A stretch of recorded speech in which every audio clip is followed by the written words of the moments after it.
Praise be to Jesus. Well, hello again, everyone. Charles Wood to here again. So it's a little later than it was before the last time I talked to you. Well, I got an email today which has to do with tomorrow is, I don't think the church recognizes this, but because I have a calendar here and it's not on the calendar.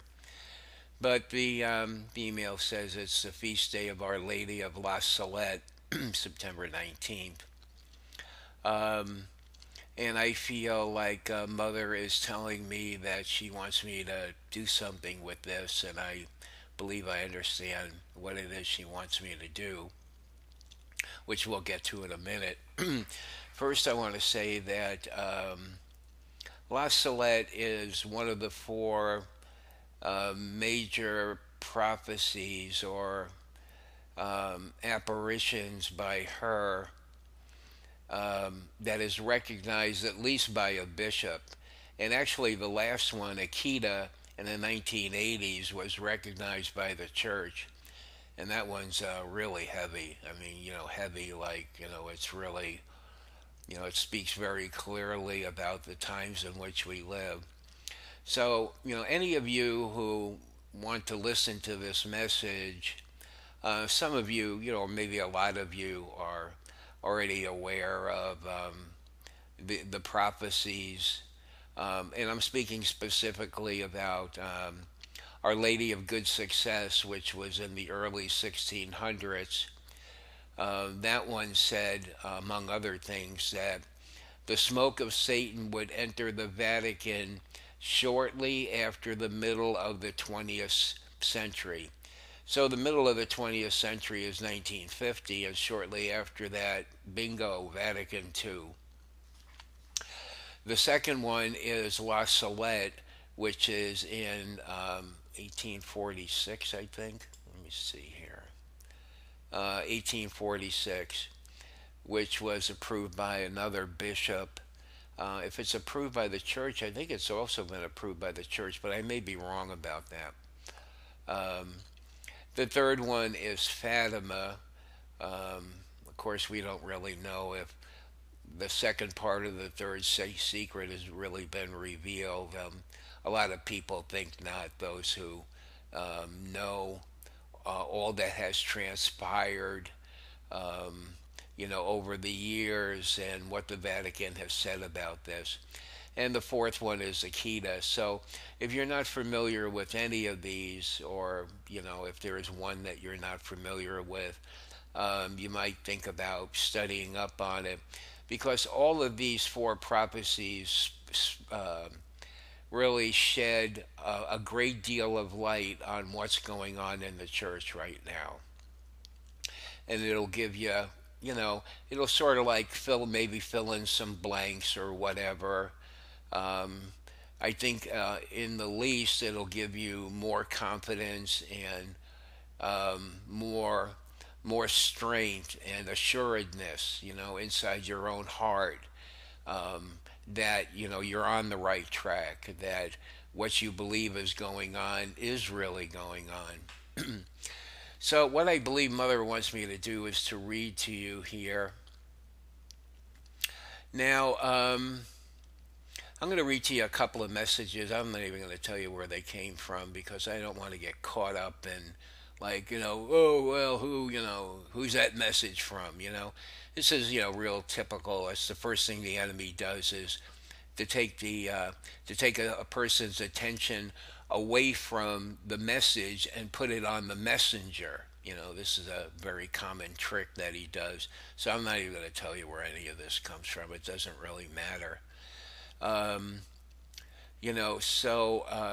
I think she's telling me that she wants me to read to you about this. Now, some of you, might recognize where this is coming from, and I mean, if you do, that's fine. If you don't want to listen to it, just click it off.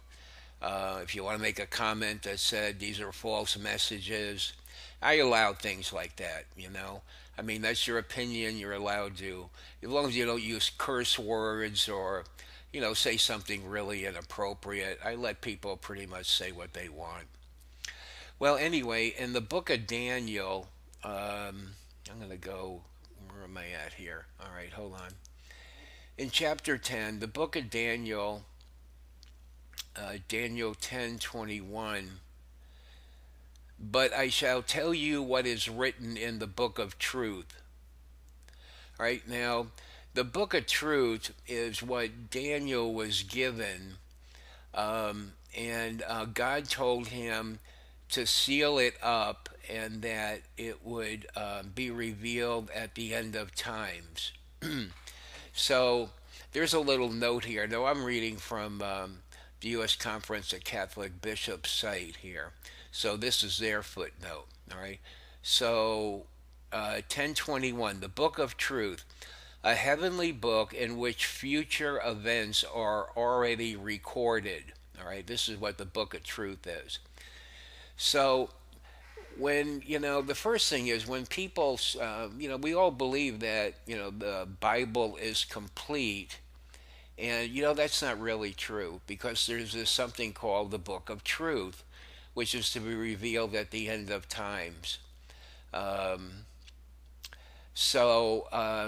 a part of the Bible. You could say it's a part of the Bible, or it may be whatever. You could argue that it's since it's for future events or something, it's not really part of the Bible at the time the Bible was written or whatever. But anyway, there's this thing called the Book of Truth. Now, some of you will recognize what that is. So I'm going to go back here and start reading this to you. Now, I'm just going to read this through, and the way I do the news briefs is I record each news story separately and then piece them together when I construct a video. This way, if I would try to read all the stories at one time, then if I made a mistake, I'd have to start all over again. This way, when I make a mistake, sometimes I do these news stories 2 and 3 times because I'm having, just trouble with pronunciation or just misread a word or something. So this I'm going to read all the way through, and so you'll have to probably put up with a couple of mistakes here. All right, hold on a minute, please. All right, let me take a sip of water. Okay. All right, messages from the Book of Truth. Virgin Mary, I revealed these atrocities to the little children Melanie and Maximum at La Salette, Saturday, June 2nd, 2012 at 11 o'clock. My child, it is important that all those who love my son pray for the graces of strength and perseverance at this time. The knowledge being revealed to you, children, through these messages is to help you prepare. Never feel you, as God's army, will not be able to withstand the evil regime about to show itself in the world shortly. Always remember the power of my holy rosary. Always remember the power of my Father is the greatest power of all. No power is so strong that it can defeat the most glorious power of God. When you are a true child of God, when you come to the Father through my Son, you will be protected. Fear is caused by the unknown, but it can also be caused when the truth is revealed. Allow the graces which are being given to you through the crusade prayers to give you the peace of mind and strength of soul to march for the salvation of souls. The more souls who are converted to the love of my Son, the stronger will your crusade be. Love one another and join in prayer to help save God's children from the Antichrist. Pray, pray, pray that every soul will be brave enough to reject his poisonous mark. I have revealed these atrocities to the little children Melanie and Maximum at La Salette so long ago. The time for these prophecies to unfold is soon.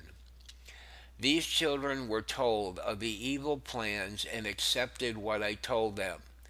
Now you, children, must accept that these events must take place. You must pray hard to dilute and mitigate much of the pain which will have to be endured by humanity. Be brave, children. Trust in my Son and allow him the freedom to guide you as he must, so that souls can be saved from the clutches of the beast. Your beloved mother, Mother of Salvation. I don't know, someone's asking me to post my email. Well, sorry, I got distracted there. All right, so here's the second message.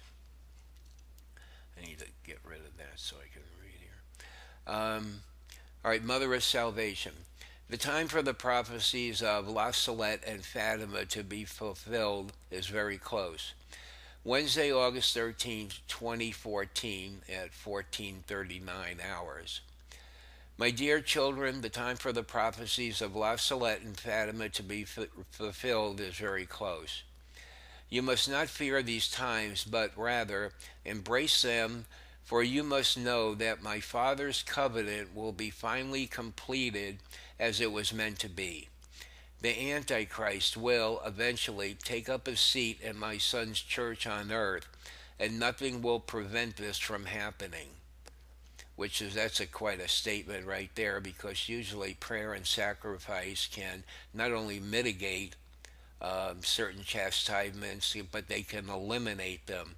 But the Antichrist, this is really part of the book of Revelation. This is something that has to happen. So, all right, let's continue.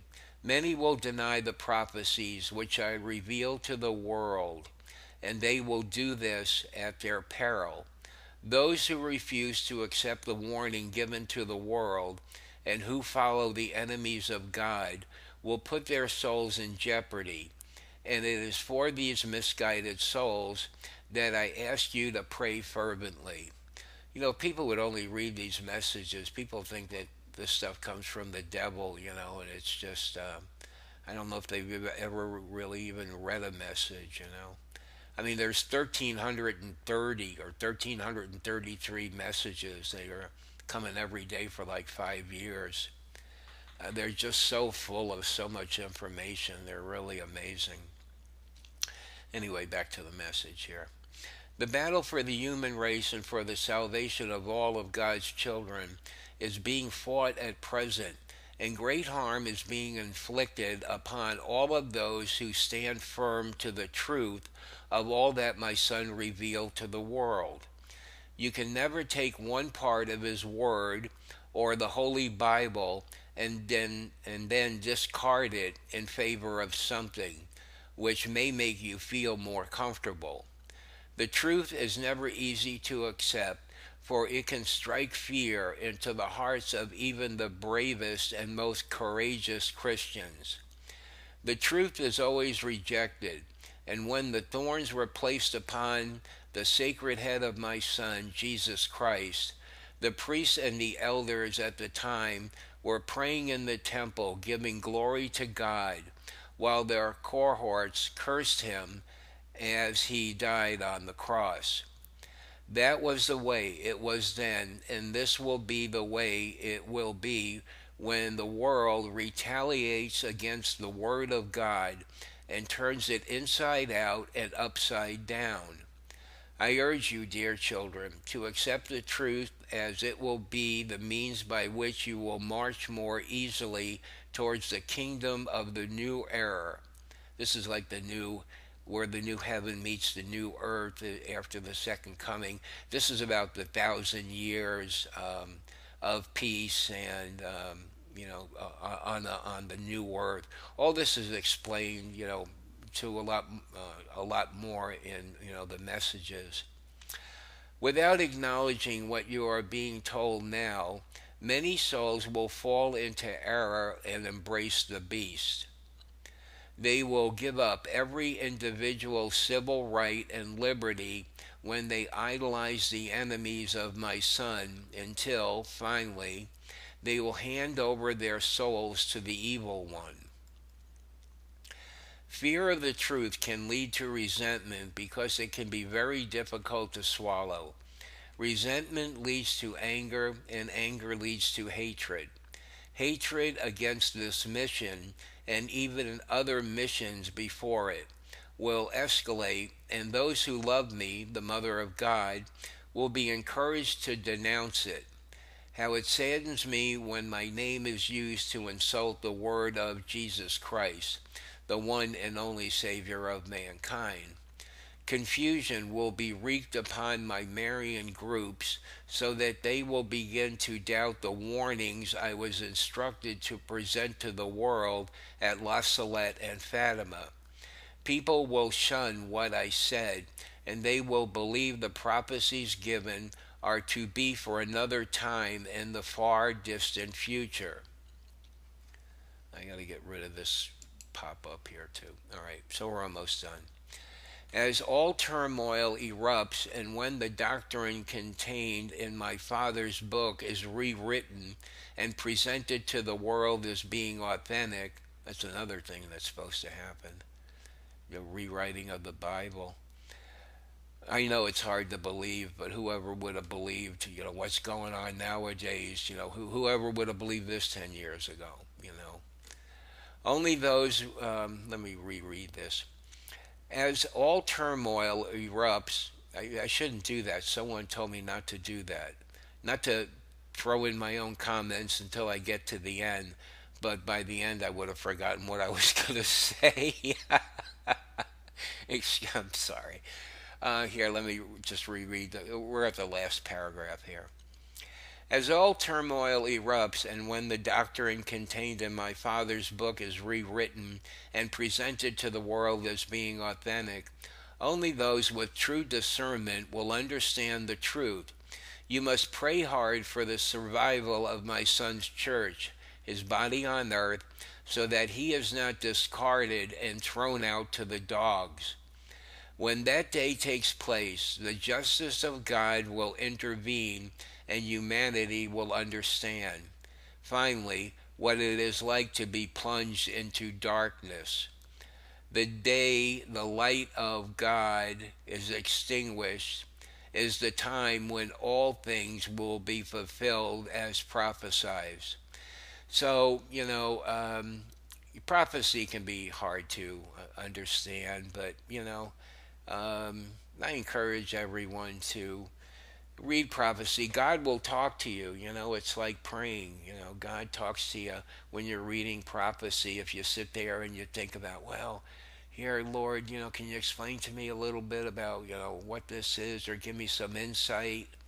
And it's, when God talks to you and He reinforces your thinking, or He corrects your thinking, then you start really feeling confident. Because if in fact we are really in the end of times, this is going to be something far beyond anything we can even imagine.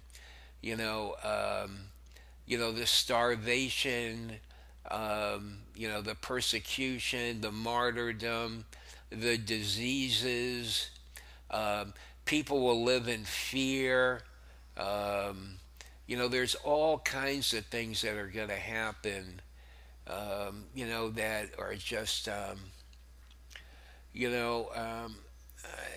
continually read every day from other people who I believe strongly are getting a word from God, and it's just, it's, you can let this kind of stuff strike fear in your heart, or you can use it to your benefit to prepare yourself to understand what it is that's in the near future.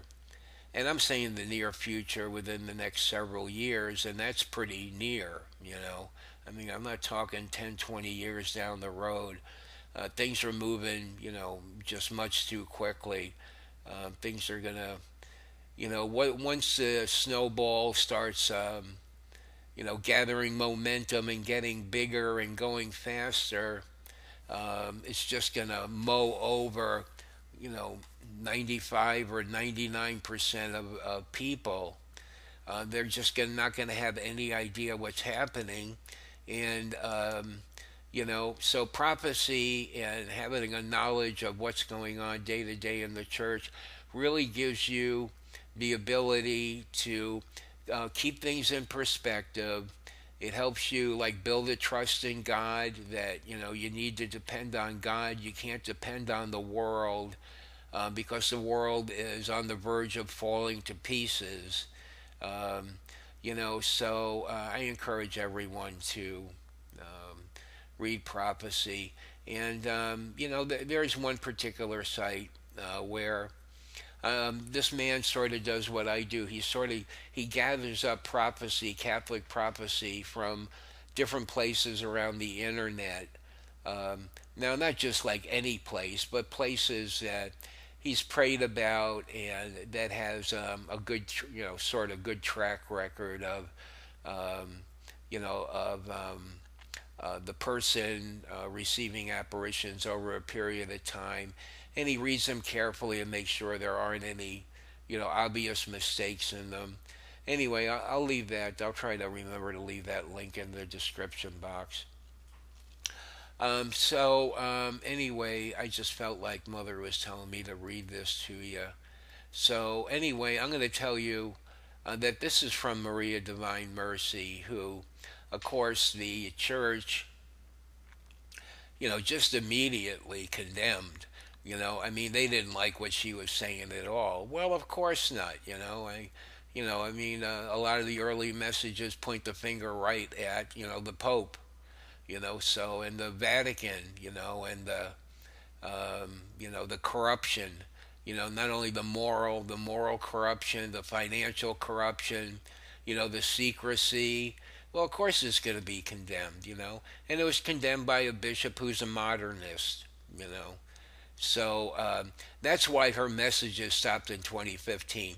People wanted to, they were going to blame Maria Divine Mercy and her followers that they're the ones that are causing all the trouble in the church. Okay, so imagine that. See, there's another satanic flip flop of the people who are really causing the trouble in the church are pointing the finger at us as we're the ones who causing trouble in the church. You see, Maria Divine Mercy messages, you people who believe in her messages, believing that there's some kind of corruption in the church. And what do we have? We have, if you follow the channel, even if you've only followed it for a few months, you've already seen enough evidence to say that there's all kinds of corruption in the church and all kinds of dark secrets. But you just trust in Christ. He's gonna bring all this. He's gonna drag it all along with the people involved here out into the light. For them not only to be punished in this world, but for eternity if they don't.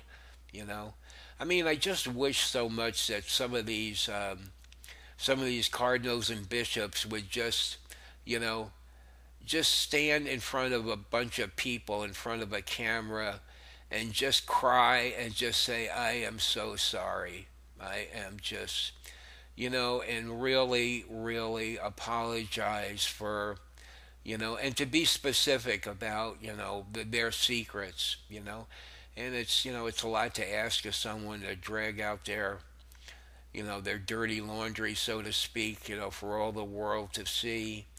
But it would be a wonderful thing, and I know personally I would, just forgive the person, you know, and then they could become a warrior for, who Jesus Christ really is, which is, who we believe he is, and not who, 85 or 90% of people who have been baptized Catholic believe he is. I mean, most baptized Catholics really, they don't even go to mass for goodness sake. You know, they call on God when there's something goes wrong in their life. Other than that, they just lead worldly lives. I don't believe there are very many people. There couldn't be more than 10% of baptized Catholics who pray every day, who go to confession once a month, and many other things. Anyway, I've talked long enough. This is going to be a long video here. So I think that's it for now. And if you have any questions, you can leave me questions in the comment box here, and I'll get back to you as soon as I can. Okay then. Well, I always say this, enjoy your evening or day or whatever, and maybe instead of watching a television program tonight, you can sit and listen to this, what I read to you a couple of times, or even go to Maria Divine Mercy's site. I'll put that link where all her messages are. And, if you're interested in any particular topic, you could just use the search box. Like if you want to read about messages about the Antichrist, just put the Antichrist in the search box, and they'll give you some messages to read, or, whatever. Okay, well, take it easy, and we'll talk to you next time. Bye.